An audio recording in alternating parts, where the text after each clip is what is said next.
हजरत आदम अलैहिस्सलाम की एक बेटी थी जिसका नाम अनक था। रिवायतों के मुताबिक अनक एक खूबसूरत मलका थी जिसका कद बेइंतहा ऊंचा था। वो इतनी ज्यादा बड़ी थी जब वो बैठती तो 55 या 60 गज का हिस्सा कवर कर लेती थी। फिर इसी की नस्ल से आगे चलकर एक शख्स पैदा हुआ जिसका नाम औज था।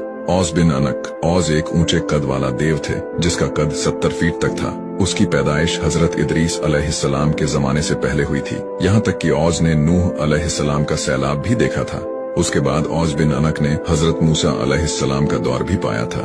हजरत अब्दुल्ला इब्ने मसूद फरमाते हैं कि हजरत मूसा अलैहिस्सलाम का कद 12 हाथ था। आप अलैहिस्सलाम के असा की लंबाई भी 12 हाथ थी और आपने छलांग भी 12 हाथ की लगाई थी, लेकिन फिर भी आपके असा की चोट सिर्फ औज की टांग तक ही लग पाई थी।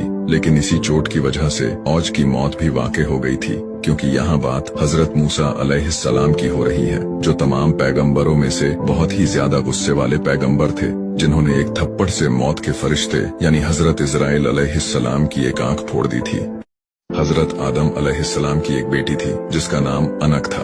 रिवायतों के मुताबिक अनक एक खूबसूरत मलका थी जिसका कद बेइंतहा ऊंचा था। वो इतनी ज्यादा बड़ी थी जब वो बैठती तो 55 या 60 गज का हिस्सा कवर कर लेती थी। फिर इसी की नस्ल से आगे चलकर एक शख्स पैदा हुआ जिसका नाम औज था। औज बिन अनक। औज एक ऊंचे कद वाला देव थे जिसका कद 70 फीट तक था। उसकी पैदाइश हजरत इदरीस अलैहिस्सलाम के जमाने से पहले हुई थी। यहाँ तक कि औज ने नूह अलैहिस्सलाम का सैलाब भी देखा था।